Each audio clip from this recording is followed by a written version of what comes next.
और ये तीनों कैंडिडेट जो है वो स्ट्रांग कैंडिडेट है।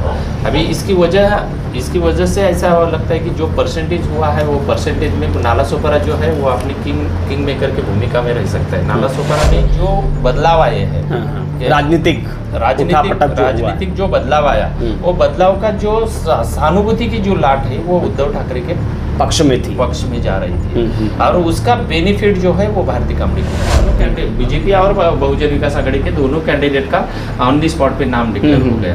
तो इनका कुछ ना कुछ फटका जो है ना ये दो पार्टी को मिला। उद्धव ठाकरे उबाटा गट के शिवसेना में एक भी एमएलए नहीं था, मगर अप्पा ने स्टेटमेंट दिया कि यहाँ की 6 के 6 एमएलए है वो हमारे समर्थन में। उसके वजह से बहुत सारा वातावरण तैयार हुआ, जवाब देना पड़ा। बविया की ताकत कहाँ बढ़ रही थी? बविया की ताकत वसई तालुका में बढ़ रही थी। इसमें अपने को हिंदू और मुस्लिम दोनों का ज्यादा मुद्दा ये लगभग पूरे देश में रहा और पूरे देश में रहा भी है। तो इसके वजह से जो मुस्लिम क्राउड है वो बीजेपी को हराने के लिए मशाल के पास गया। बीजेपी का जो पारंपरिक वोट है वो बीजेपी के ही साथ रहा, वो हिला नहीं। बीजेपी। नमस्कार, मैं सचिन दीक्षित। 20 मई मतदान का दिन खत्म हो चुका है। पालघर के जो उम्मीदवार थे उनका मतपेटी में उनका भविष्य बंद हो चुका है। अब 4 जून का इंतजार है।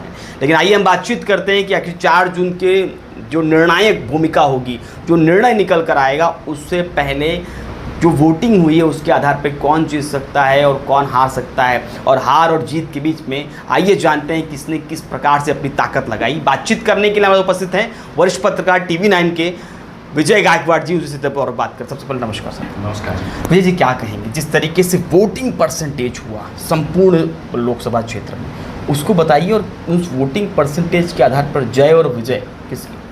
सचिन, मैं आपको एक बता सकता हूँ कि अभी वोटिंग परसेंटेज का अगर अपन ने देख लिया तो वोटिंग परसेंटेज बहुत अच्छी तरह से यहाँ हुआ है। ऐसा नहीं बोल सकते कि क्योंकि महाराष्ट्र में जितना ही वोटिंग परसेंटेज हुआ है वो पालघर डिस्ट्रिक्ट में अच्छी तरह से वोटिंग हुआ है। उसमें का सिर्फ जो नालासोपारा का सबसे बड़ा जो विधानसभा क्षेत्र है वो नालासोपारा का विधानसभा क्षेत्र पालघर जिले में सबसे बड़ा मतदान 5,57,000 के ऊपर उसका वोटर्स है। उसके बीच में उसके पीछे जाता है कि अपना बोईसर का पालघर का ऐसा।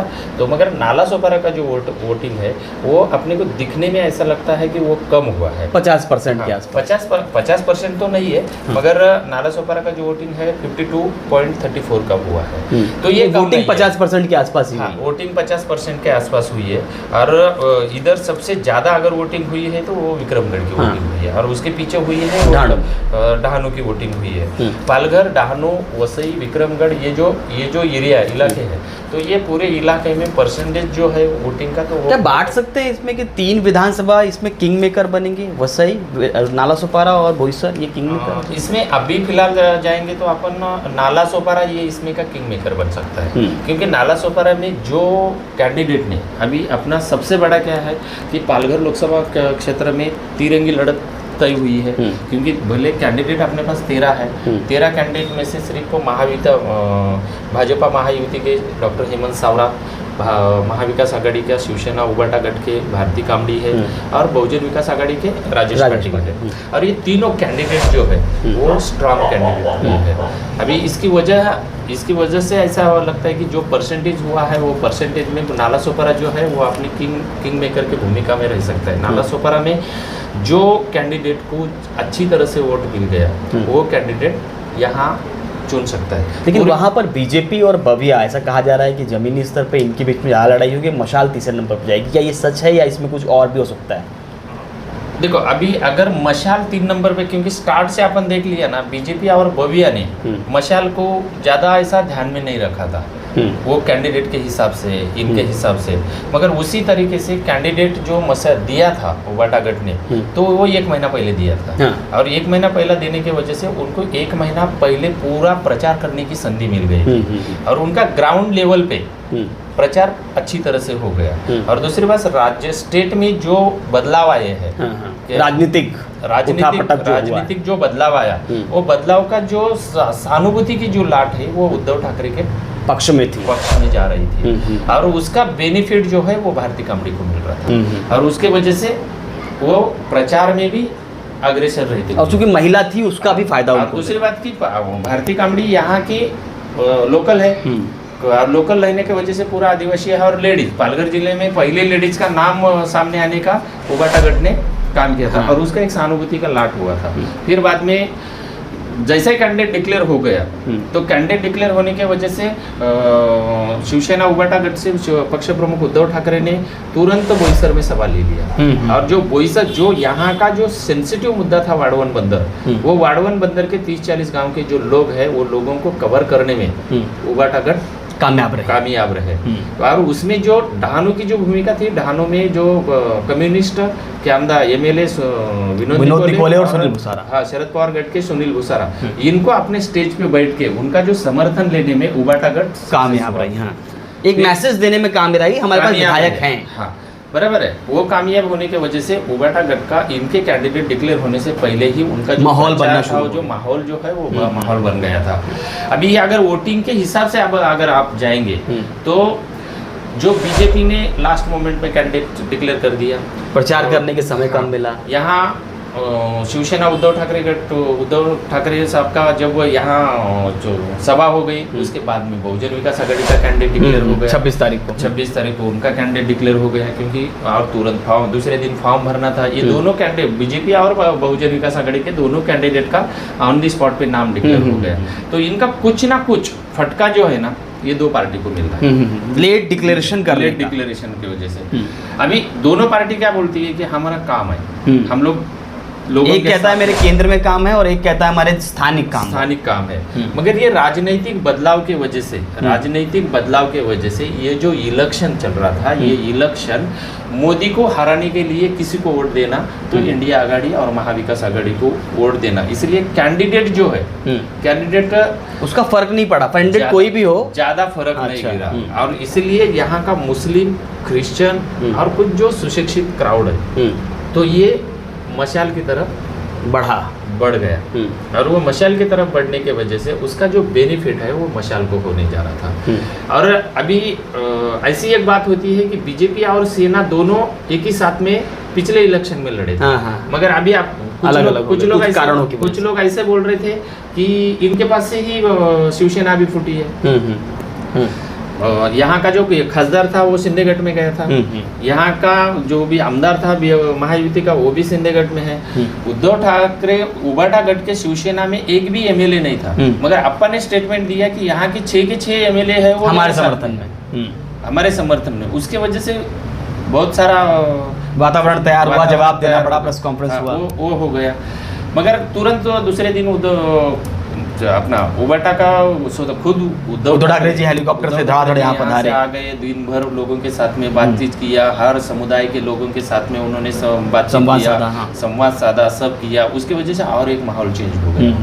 बराबर है कि नहीं, ये हमारे साथी हैं, ऐसा बोलिए, ये उनके बोलने से कुछ फर्क नहीं पड़ता। बराबर है। अभी अपन ये मुद्दे पे आते हैं कि लोकसभा चुनाव में वसई तालुका सबसे बड़ा इम्पोर्टेंट था।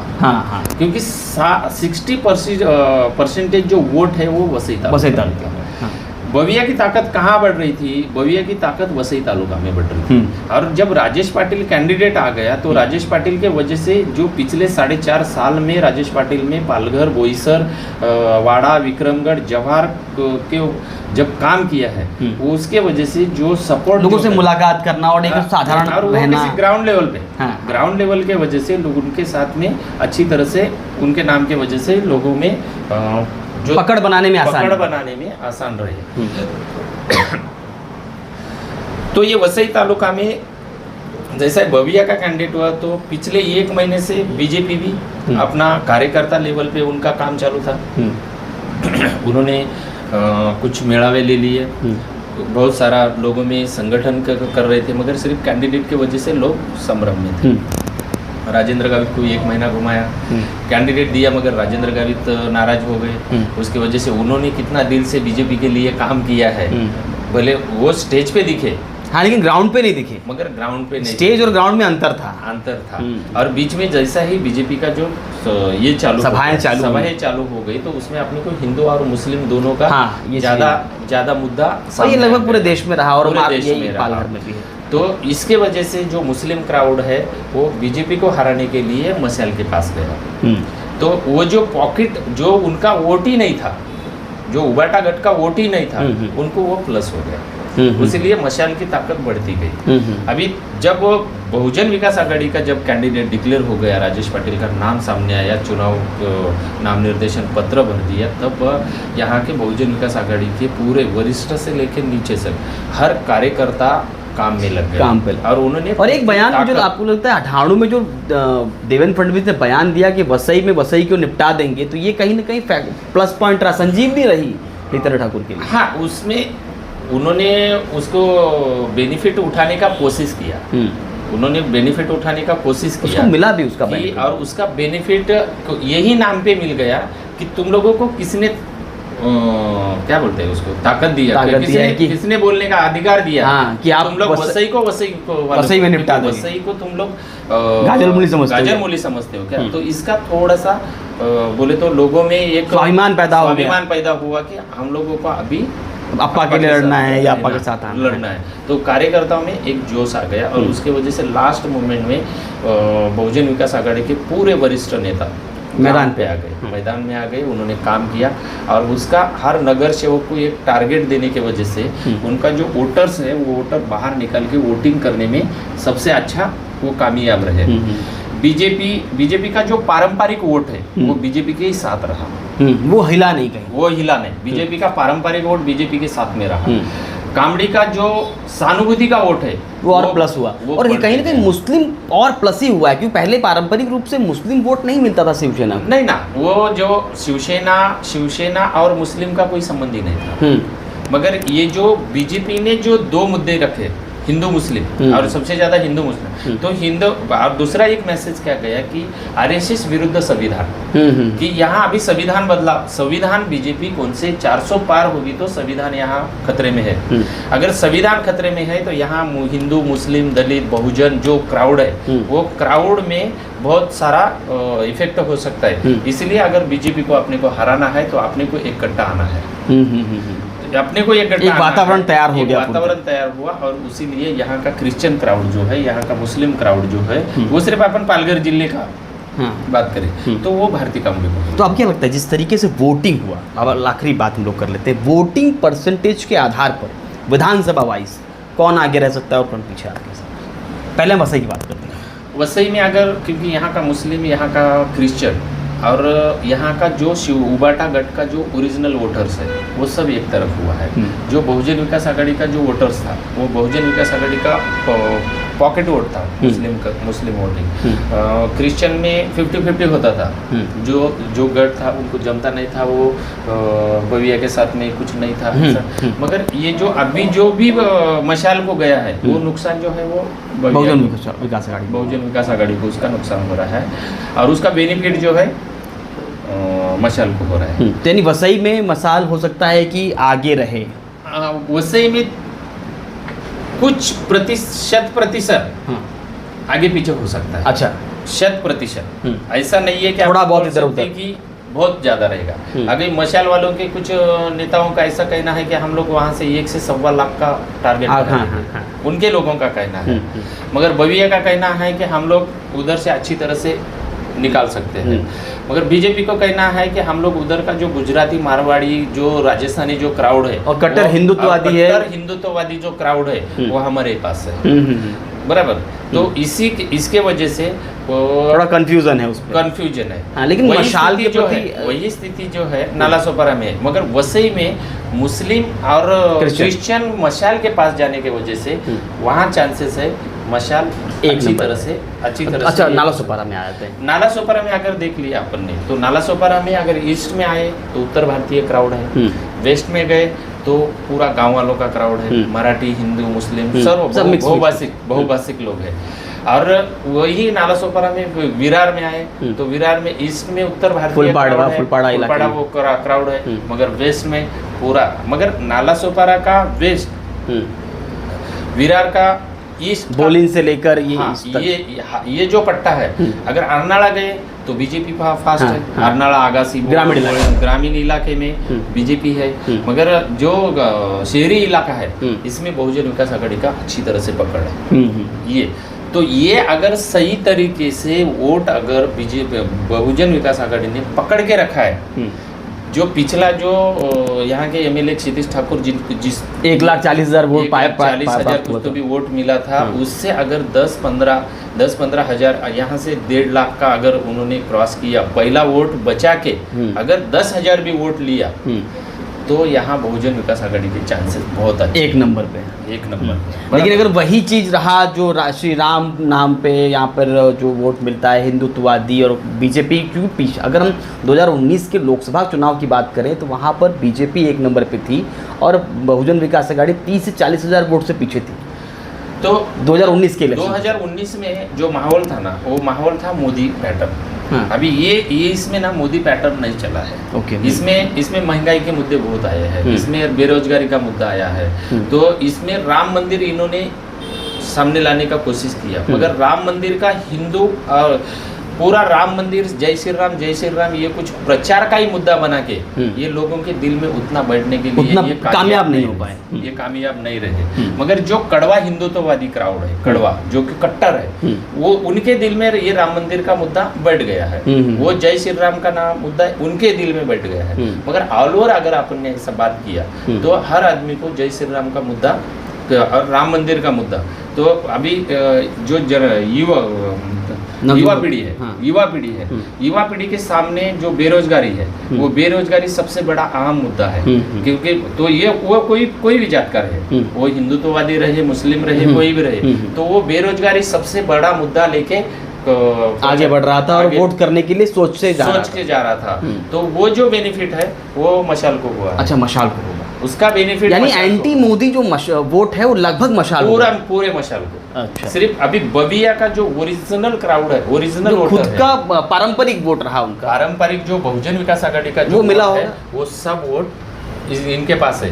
मगर जो लोकसभा वोट खिसका है, लेकिन सिर्फ मुस्लिम के वजह से इनको लॉस हुआ है। हाँ। मुस्लिम जो वोट गया है, अभी इलेक्शन के लास्ट मोमेंट में बहुजन विकास आघाड़ी के वरिष्ठ नेताओं ने मुस्लिम वोट को अपनी तरफ लाने आकर्षित करने का प्रयास किया, बहुत सारी सभाएं की, नुक्कड़ सभाएं। उसके ऊपर डिपेंड है कि उसका असर कितना हुआ और उसका असर वोटिंग में कितना गया है, उसके ऊपर डिपेंड है। तो अगर वो मीटिंग का अगर असर इनके ऊपर पास आया है तो बहुजन विकास आघाड़ी अच्छी तरह से नाला सोपारा। अच्छा, हम बोईसर पे आ जाते हैं। हाँ, तो इधर का तो अगर नाला सोपारा में बहुजन विकास आघाड़ी और बीजेपी का उत्तर भारतीय वोट जो है वो कम होने की वजह से बीजेपी को यहाँ लॉस हो सकता है, क्योंकि बहुत लोग बाहर हैं, बहुत लोग बाहर हैं। इसलिए नाला सोपारा में बहुजन विकास आघाड़ी अच्छा खासा वोट ले पाएंगी, क्योंकि ये मुद्दों के वजह से। ऐसा तो जो बीजेपी का जो ओरिजिनल 2019 का वोट है, अगर उसको देखें तो फिर ये एक नंबर पे आ सकती है, 1 नंबर पे आ सकती है। ये नहीं, इस पे कहना कठिन है। और इसको नाला सोपारा में संभ्रम है कि बीजेपी रहेगी, मशाल रहेगी, तीसरे नंबर पे तो मशाल रहेगी, तीसरे नंबर पे मशाल रहेगी नाला सोपारा में। बोईसर पे आया है, बोईसर में राजेश पाटिल खुद आमदार है, और बोईसर का जो 60% जो वोट है वो वसई तालुके में आता है, 60% वोट। इसलिए बोईसर में राजेश पाटिल नंबर 1 पे ही रहेगा। अच्छा, बोईसर में, क्योंकि राजेश पाटिल का काम भी अच्छी तरह से है।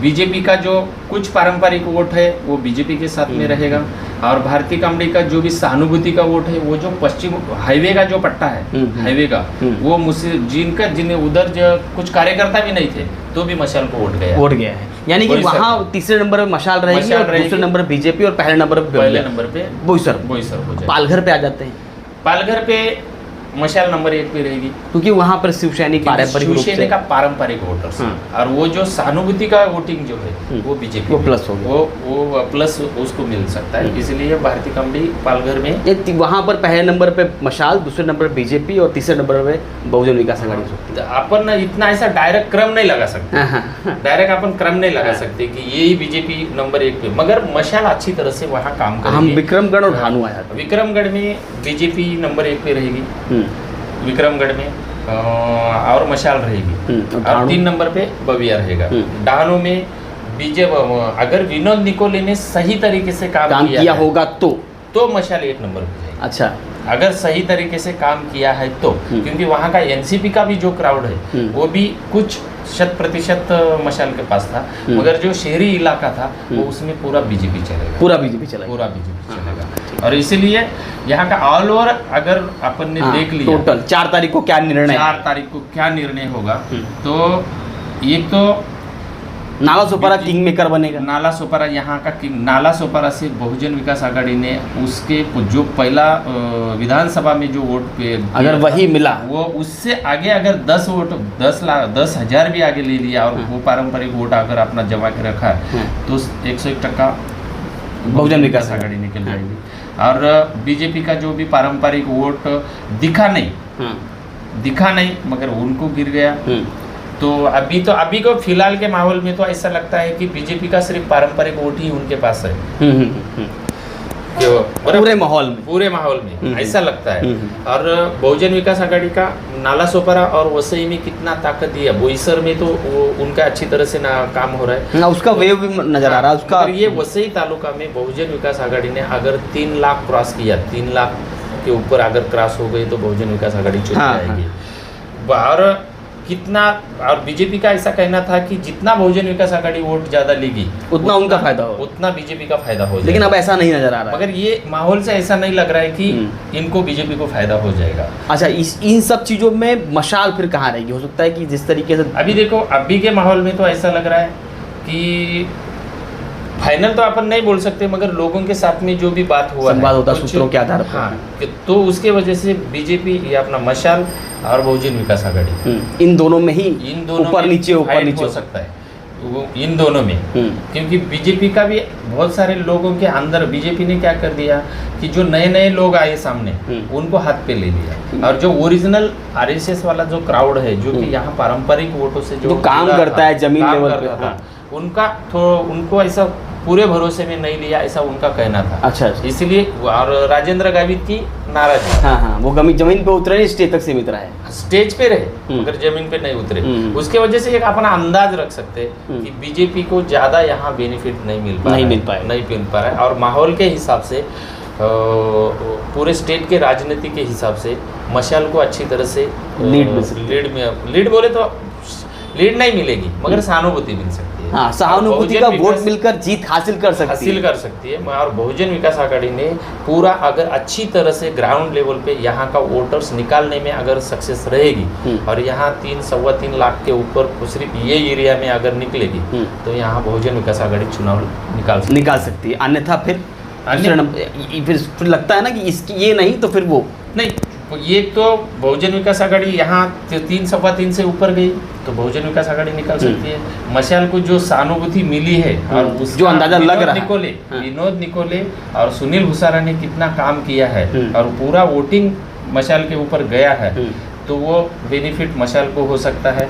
तो ये मशाल आपके हिसाब से मतलब जीत के आसार नजर नहीं आ रहे हैं बीजेपी को? बीजेपी का तो उतना असर नहीं लग रहा है अपने, क्योंकि बीजेपी जीत के पास जा सकती है। क्योंकि दोनों का जो माहौल चला है दोनों का क्योंकि पॉकेट वोटिंग इनके पास है, सहानुभूति की लाट भारतीय उनके पास वो उनके पास पैसा नहीं था, मगर जो सहानुभूति की लाट मिल रही थी और उद्धव ठाकरे ने जितनी ताकत लगाई थी पालघर पे एक पार्टी का अध्यक्ष 2 सभाएं करता है और एक बार रिसोर्ट में मुलाकात करता है, साथ में संवाद साधता है। इसके वजह से आदित्य ठाकरे का आना, रोड शो करना, क्योंकि आदित्य ठाकरे आए, उद्धव जी आए, तो इसके वजह से भारतीय कम्युनिटी को अच्छी तरह से, भले भारतीय कम्युनिटी लोगों को पहचानने नहीं हो मिली मगर वो दोनों के वजह से, और ये मुस्लिम हो उनका प्लस पॉइंट, इसके वजह से उनको बेनिफिट मिल सकता है। वसई तालुका में बहुजन विकास आघाड़ी ने कितना अपना ताकत आजमाया है, उसके वजह से बहुजन विकास आघाड़ी टफ में जा सकती है। और बीजेपी का जो नाला सोपारा में कम वोट हुआ है, ये लोग बाहर जाने के वजह से जो उनको जो बीजेपी का नुकसान, वो उसमें बीजेपी का नुकसान हो सकता है। मगर ये तिरंगी फाइट में अपन आज के कॉन्फिडेंस में नहीं बोल सकते कि ये कौन निकल सकता है। धन्यवाद, थैंक यू। ये थे विजय गायकवाड़, जो TV9 के वरिष्ठ पत्रकार हैं। लगातार उन्होंने पूरे पालघर लोकसभा क्षेत्र में जमीनी स्तर पे काम किया और इन्होंने जिस तरह से बताया उसको देखने के बाद तो एक बात तो साफ है कि 4 जून को जो रिजल्ट आएगा उसमें कौन जीतता है और कौन हारता है ये भी कहना मुश्किल है, लेकिन फिलहाल माहौल किसी एक तरफ दिखाई जरूर दे रहा है। क्या होगा वो 4 दिन को मालूम पड़ेगा। आज के लिए इतना ही, धन्यवाद।